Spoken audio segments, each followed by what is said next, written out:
bersulur niat suci menjadi kembang yang asri, terurai arum harum janji, semerbak segala hari. Tiada yang lebih seimbang, tiada yang lebih indah selain ikhlas yang terbentang dalam mengaturkan diri.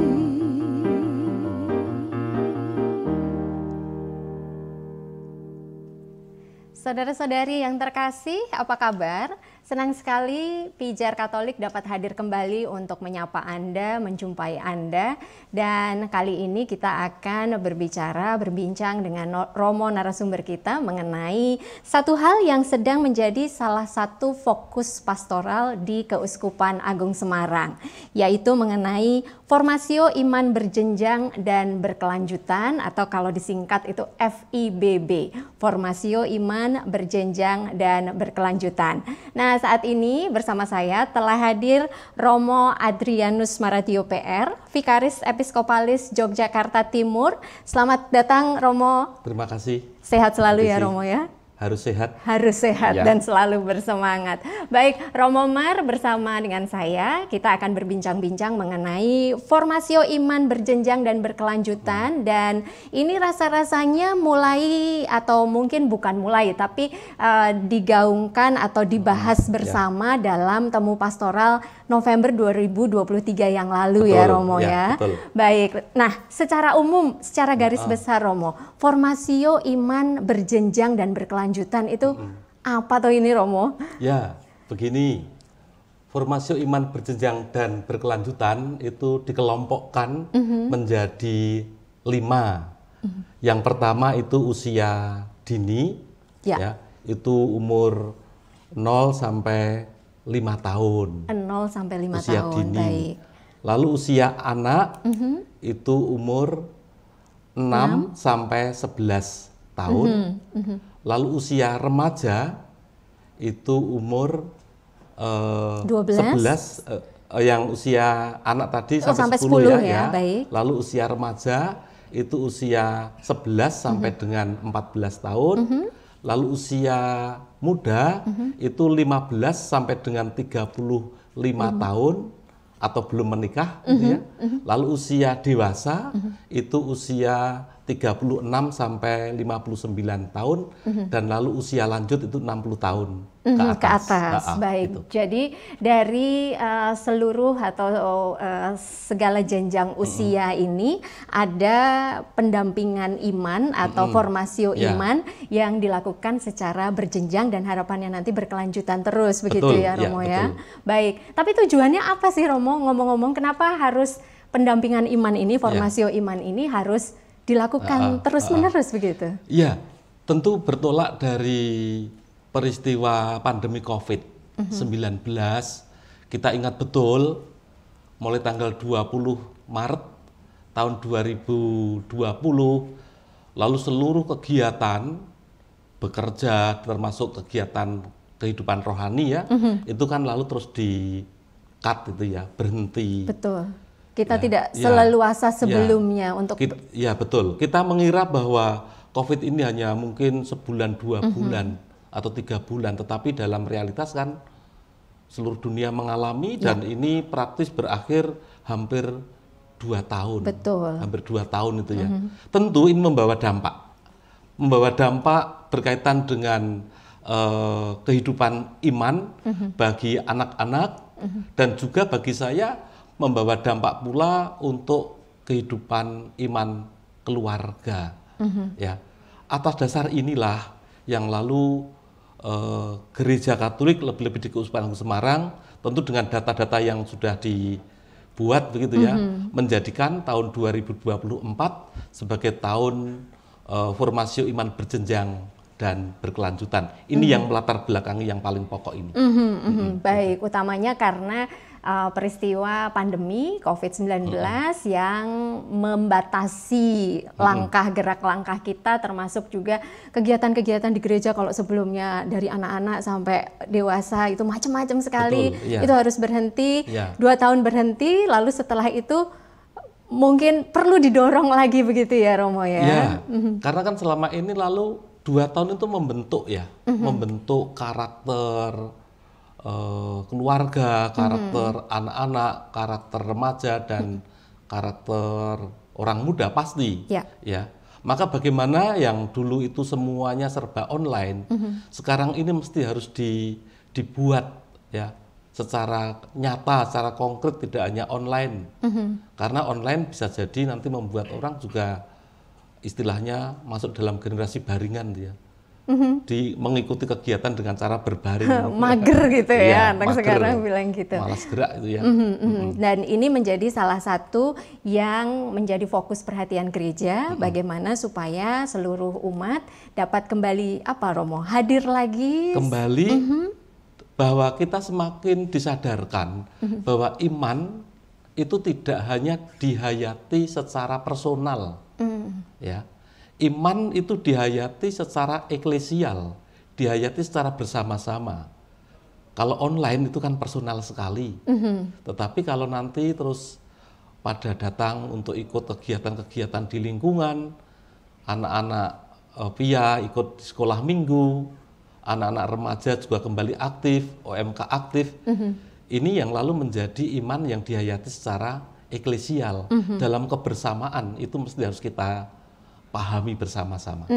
Dan itu yang sempat hilang katakanlah Betul, begitu ya ya. selama pandemi. Dan karena pandemi cukup lama, 2 tahun terbentuk, mungkin saya atau Anda juga sedikit banyak kadang-kadang merasa ya wes saiki misalnya online wae, Ya. tidak merasa ingin terlibat kembali dengan kegiatan-kegiatan di gereja. Nah, ini ingin supaya kita kembali lagi pada iman yang eklesial itu tadi ya Romo ya.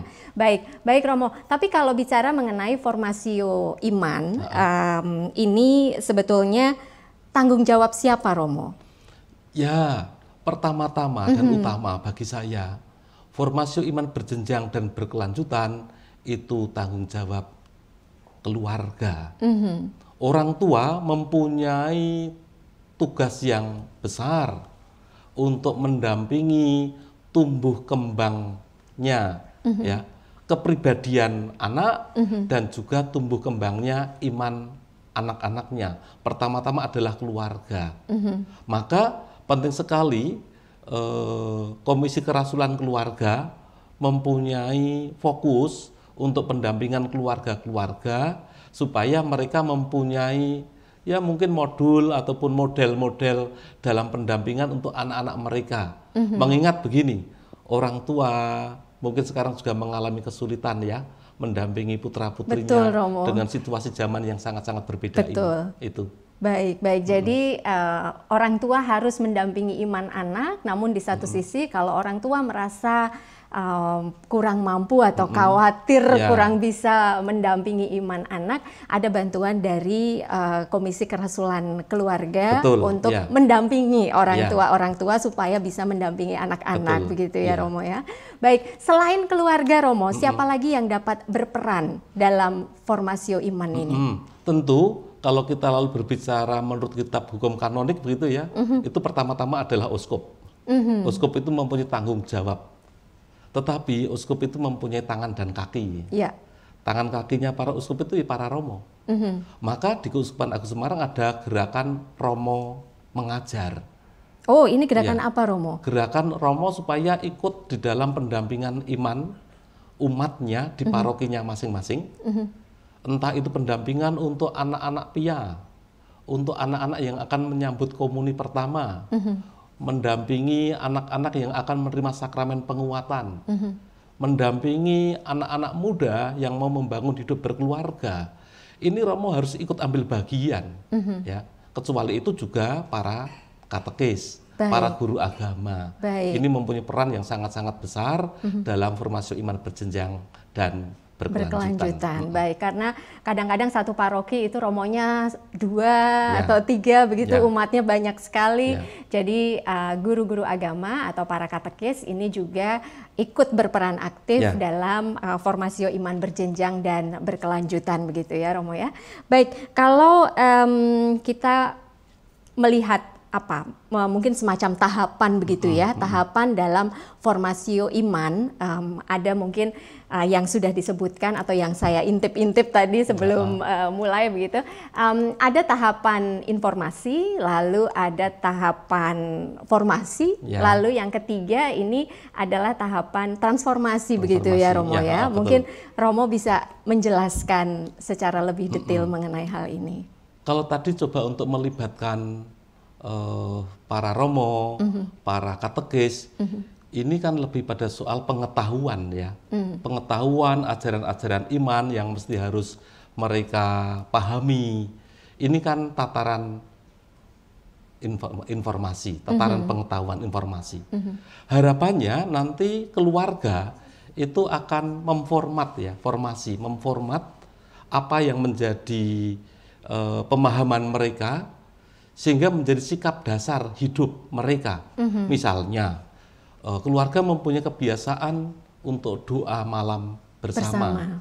Ya, ada informasi disampaikan oleh guru agama, disampaikan oleh para romo, ya. Nah, lalu diambil menjadi keputusan bersama dalam keluarga, ada doa malam bersama. Itu lalu menjadi formasi ya. Lalu diharapkan lalu anak akan atau keluarga akan mengalami yang namanya transformasi, pembaruan hidup. Bahwa hidup ini tidak hanya sekedar memenuhi kebutuhan-kebutuhan fisik, tetapi juga sadar betul bahwa kita ini manusia yang lemah, yang menggantungkan seluruh hidup kita kepada Tuhan. Kekuatan ini bisa kita temukan dalam doa-doa kita. Lalu mengalami pembaharuan, transformasi diri, itu menjadi hal yang sangat-sangat penting. Jadi memang tahapannya tidak satu tahap saja, tapi berjenjang itu tadi dan berkelanjutan juga begitu ya, untuk segala usia, mulai dari keluarga, lalu ke komunitas, lalu nantinya juga iman bisa kemudian diterapkan dalam kehidupan bermasyarakat dan seterusnya begitu ya Romo ya. Baik. Kita akan segera kembali, nanti kita lanjutkan lagi bincang-bincang kita mengenai formasio iman berjenjang dan berkelanjutan setelah jeda pariwara berikut ini.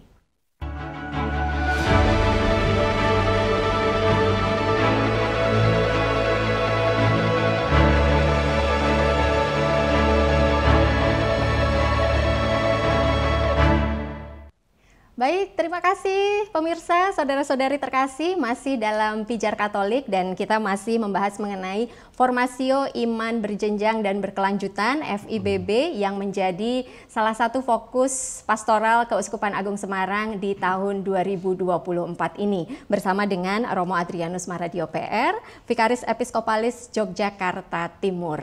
Tadi kita sudah bicara mengenai jenjang usia formasio iman, kita sudah juga membahas mengenai tahapan-tahapannya begitu ya Romo ya. Nah, sebenarnya kalau formasio iman ini sendiri yang menjadi sasaran mungkin begitu ya, adalah apa begitu Romo? Maksudnya kalau sudah menjalani atau sudah iman kita didampingi terus-menerus, ini harapannya nanti kita akan menjadi orang Katolik, umat yang bagaimana, seperti apa begitu? Ya, begini. Dalam arah dasar Keuskupan Agung Semarang yang ke-8 ya, itu untuk tahun 2021 sampai dengan 2025, di situ dirumuskan bahwa diharapkan orang Katolik itu menjadi orang Katolik yang mempunyai iman CTMD. CTMD, apa saja? C-nya apa Romo? C-nya itu cerdas. Jadi orang Katolik yang cerdas. Artinya, itu tataran Romo? Pengetahuan ya. Pengetahuan, siap untuk tahu betul kalau ada pertanyaan-pertanyaan berkaitan dengan iman kekatolikan, ya. Iman yang kedua T ya, itu tangguh. Tangguh. Kita tahu bahwa kita menghadapi berbagai macam tawaran-tawaran, apakah itu tawaran kenikmatan, ya, tawaran-tawaran budaya instan. Bagaimana kita menghayati betul sebagai orang Katolik, sungguh-sungguh orang Katolik yang tangguh menghadapi tawaran-tawaran itu tidak mudah tergoda. Kalau Yesus jelas ya diminta untuk mengubah batu menjadi roti. Ini kan budaya-budaya instan. Ya. Lalu yang ketiga M itu adalah misioner. Misioner. Artinya menjadi orang Katolik harus siap diutus. Harus siap diutus. Siap diutus dalam hal apa ini Romo? Ya, mewartakan kabar baik begitu. Diutus hidup di tengah-tengah masyarakat, ya, mewartakan yang namanya nilai-nilai keadilan, nilai-nilai kebenaran, nilai-nilai cinta kasih. Ini harus kita bawa dalam kehidupan di tengah-tengah masyarakat ini. Memang tidak gampang. Ya, CTMD, D lalu orang Katolik mesti harus siap untuk berdialog. Dialogis. Berdialog dengan siapapun, ya. Berdialog dengan orang-orang yang berkehendak baik dalam kehidupan ini. Ini harus dibangun, tidak bisa diandaikan. Tetapi dengan formasi iman berjenjang dan berkelanjutan, itu sebuah desain besar yang mesti harus dipahami betul oleh orang-orang Katolik, sehingga mereka ini adalah orang-orang yang cerdas, tangguh, misioner dan dialogis. Baik. Jadi muaranya nanti ke sana ya Romo ya, bahwa kita sebagai pribadi-pribadi Katolik, kita dapat menjadi pribadi-pribadi yang cerdas, yang tangguh, yang misioner dan yang dialogis. Tentunya sesuai dengan jenjang usianya masing-masing begitu ya Romo ya. Nah, lalu kalau ini tujuannya tentunya sangat ideal sekali, ini sesuatu yang ingin kita capai bersama. Tapi tentunya seperti yang tadi Romo sudah menyinggung sedikit juga, saat ini khususnya dengan tantangan zaman yang luar biasa, berbeda dengan waktu saya kecil dulu misalnya ya, ini zaman yang berbeda sekali, ada banyak tawaran-tawaran atau godaan-godaan yang ada di mana-mana. Nah, ini apa saja yang kita hadapi sekarang Romo? Saya mencoba untuk melihat berkaitan dengan tantangan-tantangan ini dari lingkup yang namanya gereja kecil, yakni keluarga. Keluarga itu kan gereja kecil ya. Di dalam keluarga ini seringkali kebiasaan-kebiasaan ya untuk menanamkan nilai-nilai iman kadang sudah mulai luntur atau bahkan sudah dilupakan begitu ya. Keluarga bisa jadi ketemu orang tua dengan anak-anaknya mungkin pagi, itu pun ketika bapaknya sudah berangkat ke kantor, anaknya belum bangun. Atau sebaliknya. Atau ketika bapak ibunya pulang dari kantor, anak-anaknya sudah tidur. Untuk berjumpa itu bukan perkara yang gampang. Maka sesibuk apapun, ya, orang tua mesti harus menyediakan waktu untuk putra putrinya. Ini penting. Jangan sampai lalu anak hanya dicukupi dalam kebutuhan-kebutuhan yang sifatnya materi. Ya. Tentu tidak, bahwa anak juga butuh kok kebutuhan-kebutuhan jiwa, kebutuhan-kebutuhan hidup rohaninya. Ini sangat-sangat diperlukan. Ini salah satu tantangan bahwa keluarga sebagai gereja mini itu berhadapan dengan situasi zaman yang tidak mudah, ya. Tentu orang tua dan anak mengalami yang namanya generasi yang sangat-sangat berbeda dengan latar belakang yang berbeda. Betul. Tantangan kehidupan di tengah-tengah masyarakat dan lingkungan yang sangat-sangat masif mesti harus disikapi secara bijak oleh keluarga. Baik, ini PR yang besar ya Romo ya, PR yang besar untuk kita semuanya, khususnya para orang tua. Kalau punya anak-anak yang masih usia dini atau usia anak atau usia remaja, mengupayakan waktu untuk perjumpaan-perjumpaan dengan mereka, ini adalah salah satu pintu masuk begitu ya, untuk bisa mendampingi iman anak-anak kita. Meskipun juga kadang-kadang orang tua saya kadang-kadang juga merasakan ada semacam gap begitu ya, dengan anak-anak, dan ini memang ya itu tadi PR-nya, orang tua juga mungkin harus tahu juga ya apa yang sedang dihadapi oleh anak-anak kita begitu ya Romo. Orang tua harus paham tumbuh kembangnya putra-putrinya ya, itu penting sekali. Kalau tidak mengerti nanti repot nanti. Karena seringkali anak itu bertanya ke hal-hal yang sangat-sangat tidak bisa kita pahami, bisa jadi seperti itu. Betul, pertanyaan yang mengagetkan, kita bingung mau jawab apa begitu betul. ya. Untuk itu juga mungkin mengapa pendampingan iman atau formasio iman ini juga diberikan pada jenjang usia dewasa, dan juga OMK dewasa dan usia lanjut. Ya. Ini tantangannya berbeda ya Romo ya? Tentu sangat-sangat berbeda, beda generasi ya. Kalau orang tua berhadapan dengan anak-anak remaja, seringkali pertanyaan itu tidak bisa dijawab ya, diajukan oleh anak-anaknya kepada orang tuanya. Bahayanya kalau anak lalu mencari jawaban-jawaban yang sekiranya malah menyesatkan. Kan bisa banyak ya. Cari di internet, googling, nanti ya, dapat jawaban yang mungkin sebetulnya bukan yang benar begitu ya Romo? Betul, itu harus hati-hati sekali. Maka kontrol orang tua kepada anak-anaknya, putra-putrinya berkaitan dengan penggunaan media sosial ini sangat-sangat penting dan mendesak. Khususnya media sosial saat ini menjadi salah satu catatan tersendiri begitu ya Romo ya, tantangan tersendiri.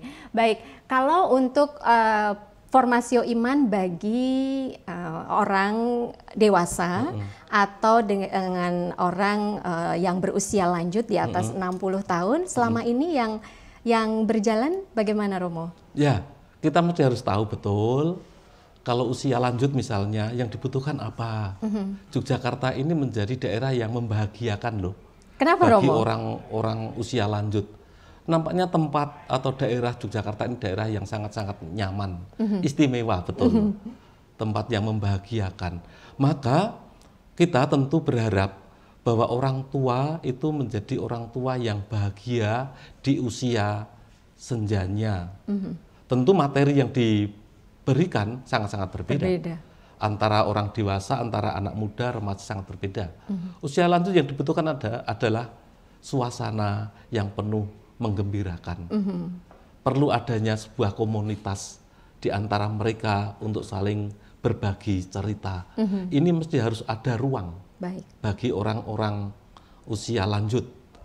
Tidak perlu mereka belajar banyak soal pengetahuan, tetapi pengalaman perjumpaan untuk berbagi pengalaman itu sangat-sangat dibutuhkan.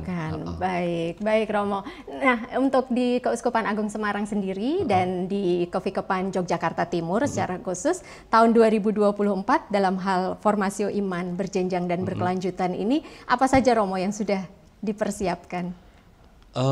Saya membuat komisi baru. Komisi baru untuk di Kevikepan Yogyakarta Timur. Apa namanya Romo? Yang Romo? namanya Komisi Lansia. Komisi Lansia. Iya, mengingat data yang saya miliki, maaf saya ambil ini ya.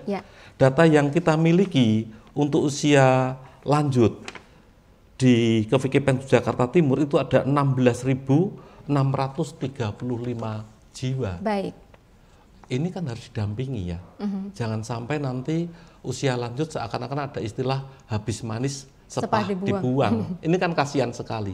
Bagaimana mereka kita ikut sertakan, kita libatkan dalam tumbuh kembangnya iman bagi keluarganya. Baik. Ini salah satu yang menjadi fokus Kevikepan Yogyakarta Timur, Komisi untuk Lansia begitu. Betul, ya, secara khusus untuk melakukan pendampingan pada umat yang usianya di atas 60 tahun. Tapi tentunya di jenjang usia yang lain juga ada banyak program-program yang sudah dipersiapkan oleh Romo Mar beserta dengan paroki-paroki dan semuanya, dan mudah-mudahan formasio iman berjenjang dan berkelanjutan kita sebagai keluarga-keluarga gereja-gereja kecil juga bisa terus terlibat dan terus berusaha supaya kita semuanya, anak-anak kita juga boleh menjadi pribadi-pribadi Katolik yang cerdas, tangguh, misioner, dan dialogis. Matur nuwun Romo atas kehadirannya, atas penjelasannya. Dan sampai di sini, saudara-saudari terkasih, Pijar Katolik, terima kasih banyak. Saya Anastasia Desi beserta dengan seluruh kerabat kerja yang bertugas mengucapkan sampai jumpa, sampai bertemu di Pijar Katolik selanjutnya.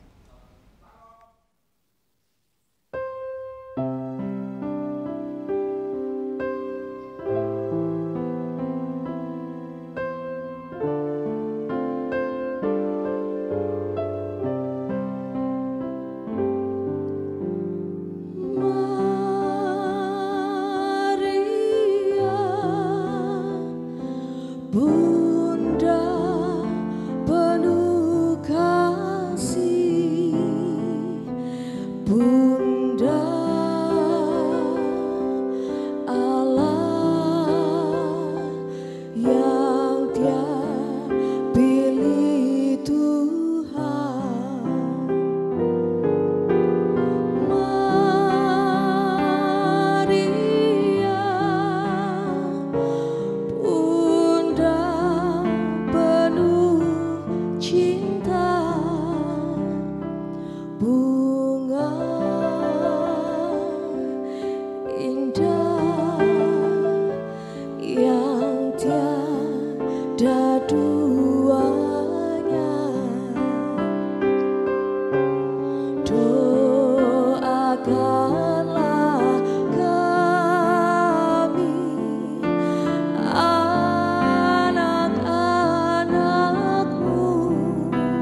Tiada dusta